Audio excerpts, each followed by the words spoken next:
Hello. Today's column is entitled Canadian Wheat Board Leadership, Get to Work or Resign. The debate over the federal government's decision to eliminate the monopoly over wheat and barley by the Canadian Wheat Board isn't exactly raging on, but it's still going on. A Winnipeg Free Press column last week said, instead of accepting this new reality and preparing for a world in which it coexists in a more competitive atmosphere, the Winnipeg-based Wheat Board has instead launched a campaign of fear. That's the usually liberal-leaning Winnipeg Free Press saying that, and that's actually a bit surprising. The column goes on to explain, has been explained in the TheNeepawaBanner as well, that the Canadian Wheat Board is not being destroyed. It's not being dismantled or otherwise set upon by the federal government. The Canadian Wheat Board is about to lose its monopoly on wheat and barley sales. It's also not a surprise that the federal government wants to end the monopoly. In 3 successive elections, the Conservative Party of Canada has clearly and consistently said they want to end the monopoly.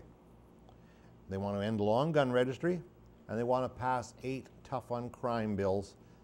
Now they have the majority.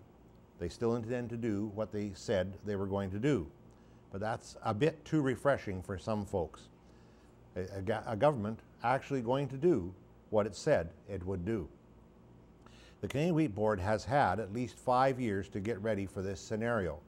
It would appear that there's been no preparation at all. Instead of embracing the change, the CWB has chosen to fight it. It's a waste of time and money. The Feds said they would end the monopoly, and now the opposition parties are no longer in a position to stall just about every bill that comes before Parliament.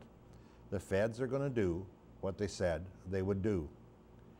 The Canadian Wheat Board says that they won't be able to compete without a monopoly and without facilities. That's nonsense. The Canadian Wheat Board is a large and robust corporation that has the best contacts around the world for some of the best wheat and barley in the world. And they say they can't sell grain? Come on now. It's called get on the phone, make the deals, get the grain moving. It's true they don't have facilities, but they never had facilities. Every kernel of Canadian Wheat Board grain has been handled by a third party. Pardon me. Often it has been by the feared and much maligned big grain companies. The Canadian Wheat Board should at least make an attempt at getting grain contracts and get the grain moving through all the regular routes. Remember this, the big grain companies would handle grain for the devil himself if they were able to make a buck on it. Everyone in the industry has to contract with someone to get to the international markets. Instead of wasting very valuable weeks and months advertising a referendum, pardon me, the Canadian Wheat Board and the NDP should concentrate on getting the grain sold, the grain moved, and getting paid so they can cash flow the money faster to farmers. There's an interesting analogy not far from the grain scene. A few years back, a big corporation decided to change their product. A few top staff decided it wasn't the way to go. What did they do? They set out on their own with no equipment, no offices, and no money, and set up their own company.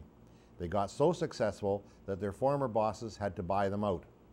The new product was the Manitoba Farmers Weekly newspaper, and they beat out the virtual monopoly held by the Glacier-owned Manitoba Cooperator newspaper. The people were former Manitoba Cooperator staff employees, Laura Rance, John Morris, and Alan Dawson. Ironically, this same group is part of the editorial movement that is opposing the end of the CWB monopoly. If the CWB is half as good as we have been told for decades that they are, then there shouldn't be a problem. As school children, we gray-haired ones were assured that Western Canada was the breadbasket of the world. It might have been true at one time, but it was more likely leftover information from old World War II victory bond campaigns. Canada is, or has become, a smaller player on the world stage. However, the CWB can take their expertise, their contacts, their exporting abilities, their goodwill, and get out and sell grain. Foreign countries' buyers are becoming confused. They are used to dealing with the CWB, but they can't wait to book their wheat purchase while the CWB dithers. The current wheat board signals aren't good ones to send to foreign buyers. Foreign buyers will bypass the board and deal with the grain companies directly and in very short order. Worse yet, they may buy their grain from another country. They are not beholden to Canada, nor are they beholden to the Canadian Wheat Board. Instead of fighting a battle that was actually lost years ago when King Wheat gave up its crown to Princess Canola, the leadership of the Canadian Wheat Board either needs to get to work or resign.